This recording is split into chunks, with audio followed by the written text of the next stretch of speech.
샬롬, 사랑합니다. 축복합니다. 6월 셋째 주 데이비스 가스펠을 주님의 사랑과 축복으로 시작합니다. 오늘은 요한일서 3장 1절에서 3절을 본문으로 주님의 사랑 안에 거하는 것이 참된 소망임을 기억하는 시간이 되었으면 좋겠어요. 본문 읽어보겠습니다.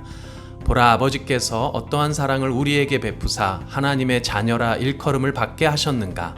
우리가 그러하도다. 그러므로 세상이 우리를 알지 못함은 그를 알지 못함이라. 사랑하는 자들아, 우리가 지금은 하나님의 자녀라. 장래에 어떻게 될지는 아직 나타나지 아니하였으나 그가 나타나시면 우리가 그와 같을 줄을 아는 것은 그의 참모습 그대로 볼 것이기 때문이니 주를 향하여 이 소망을 가진 자마다 그의 깨끗하심과 같이 자기를 깨끗하게 하느니라. 아멘. 오늘 본문은 하나님이 베푸신 사랑이 얼마나 큰가라는 감탄과 찬양으로 시작합니다. 하나님이 우리에게 베푸신 사랑은 참으로 크지요. 할렐루야. 그러나 그 크신 하나님의 사랑을 느끼지 못하는 사람도 많습니다. 그 이유가 무엇일까요? 요한일서는 사랑의 서신이라고 알려져 있지만 우리의 죄에 대해서도 많이 다루는데요. 바로 이 죄 때문에 하나님의 사랑을 잘 깨닫지 못합니다. 우리의 죄가 어떻길래 그럴까요? 아담으로부터 시작되어 우리에게 이어진 죄의 진상은 스스로 완벽해지고자 하는 욕심과 교만이었습니다. 세상 모든 사람은 실수하거나 또 잘못되기를 원하지 않아요. 완벽하고 싶죠. 어떤 사람도 완벽하고 싶지 않은 사람은 사실 없습니다. 그런 사람의 죄의 본성은 스스로 하나님이 되고자 하는 것이지요. 그래서 모든 종교는 인간 스스로 신이 되는 방법을 제시하고 있지요. 그러나 그 어떤 종교도 성공할 수 없습니다. 아무리 노력하고 어떤 방법을 사용해도 인간 스스로는 신이 될 수 없기 때문입니다. 그래서 결국 모든 종교는 실패하고 말죠. 이것이 바로 죄인데요. 그렇다면 죄로 타락한 인간이 완벽해질 수 있는 방법은 없는가? 딱 한 가지가 있습니다. 바로 전능하신 하나님께서 우리 인간을 하나님처럼 만들어주시면 가능합니다.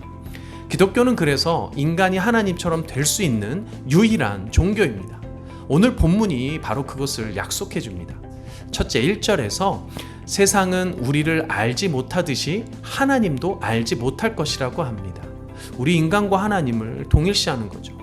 둘째 2절에서는 더욱 구체적으로 약속합니다. 장차 예수님이 나타나시면 우리가 예수님 곧 하나님과 같이 될 거라고 하죠. 결국 우리는 예수님이 이 땅에 재림하실 때 예수님처럼 하나님처럼 된다는 겁니다. 우리는 하나님의 자녀임에도 불구하고 이 땅에서는 여전히 불완전한 존재랍니다. 때론 실수하고 때론 잘못하여 넘어지기도 하죠. 그럼에도 불구하고 우리는 여전히 하나님의 사랑 안에 있다는 겁니다. 아담이 죄를 지었다고 하나님이 완전히 버리지 않았어요.